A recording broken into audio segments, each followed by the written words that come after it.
Hello, and welcome to another exciting episode of the Kevin Preston Toy Box. Today we're going to talk about an American classic, Tinkertoy. Tinkertoy was invented in 1914 in Illinois, and so it's been around quite a while. In the early 60s, when I acquired my original set, labeled the Grad set, as you saw in the movie at the very beginning of the show, it was at that point part of the Spalding Company. It is now under the Play School brand, and it is marketed in both plastic and wood versions. I was able to acquire the exact same model set I had in 1963 simply by doing analysis on the movie and scrutinizing the label. And I can remember this set. I also had an older, smaller set, and I combined the two. I don't remember, nor do I have right now, a picture of the older set. I'd like to acquire that sometime too, if I can ever find a slide or a picture of it to match up and acquire that set. I've been looking around quite a while for a set that was complete, and most important, what I really wanted was the original instruction manual, which I was fortunate enough to get with this set. This set, unfortunately, is not complete, but I bought another set to make it complete with a lot of extra pieces. So essentially, yes, I do have a complete Grad set. I really love this book, though. It's very colorful. All the pictures on how to make the models are in full color. There's all sorts of construction tips on how to make it, or how to make the various models, I should say. What I really love about this set is the center section tells you how many parts either the Grad set or the major set would have, and it labels them. And the labels and the numbers are referenced in the various models that you can build. And it tells you tells you a contest you can enter to get a certificate. And then what I really love is at the back, there's all these Tinkertoy tricks and stunts and games you can play with Tinkertoys. I never knew about this. You certainly don't get these kind of manuals with the new sets. And I've gone ahead and scanned this in, made a manual on my website so you can download it as well. And it's in PDF format, make your own catalog. This is what I did right here. I made a scan with my HP scanner of the original document and then printed it off on my HP printer and then cut it with a little office tool that allows you to slice pieces of paper instead of using a scissor, which is awkward. Now what's nice about this is, I've made this manual and I can use it and reference it and leave it open and all that. It's loose bound. I'm eventually going to put a little binder on it. But now I don't have to worry about putting wear and tear on the original manual, which I'm going to go ahead and save in an acid-free transparency folder and use this copy instead.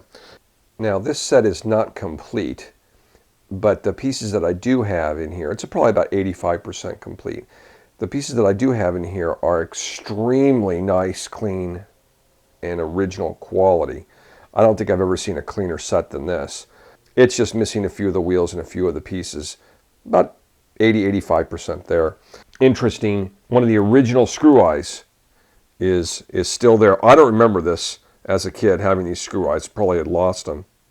And what these are used is to screw into these type pieces, okay, which will then inside you'll have the screw basically like this, and that will lock into the open end of the long rod. Each set came with a single long rod. This set didn't have it. I bought a filler set, and that has it, and I'll show it to you in a moment. But the idea was you could put it in there and then take it out if you want this to loosely spin. So we have that. It's also used in this piece to lock on, so you could put a small piece in here and have a crank. So that's very interesting. I do not remember that in my original sets at all. Take a look at these cardboard pieces, these flags. That are used in some of the models. They're almost all perfectly flat and straight and clean. I won't be using these. They're just really nice examples. The cardboard still has little things on the side here as if they were punched out. And very, very nice condition. Never seen them like that. They're usually wrinkled up And the ones in my other set are much more used and much more typical. I'm keeping that like that.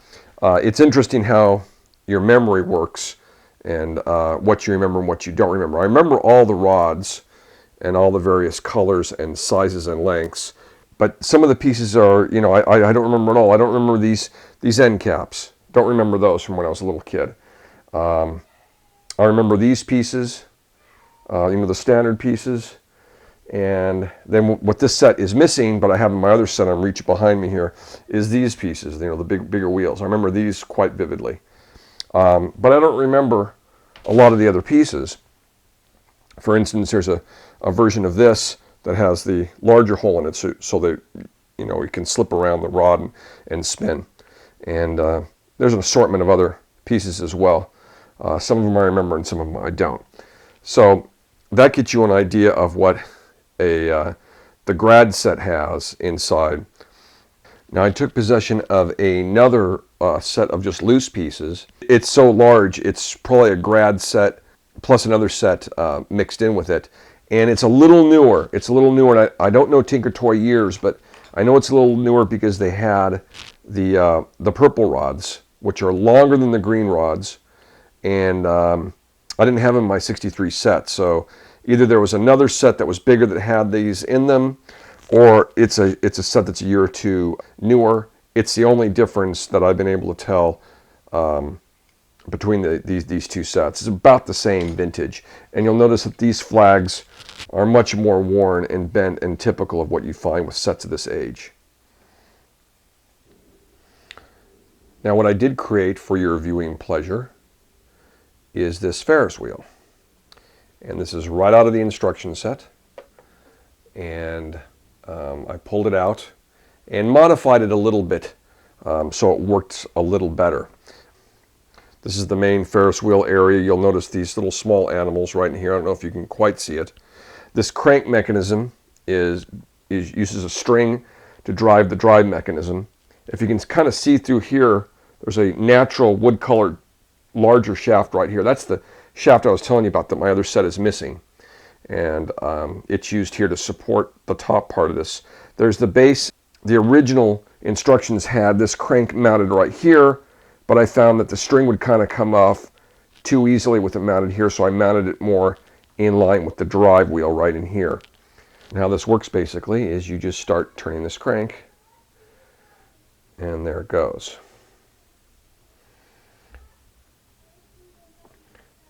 These more advanced models took a lot. I mean, I had to be kind of patient myself as an adult putting this together, just getting all the pieces to interlink and getting the little drive string to work properly and keeping everything together. And you see one of the downsides of Tinkertoys is everything's friction, so it can pull out pretty easily. But even as an adult, it takes some time and effort to get these to spin right and to be smooth and in alignment.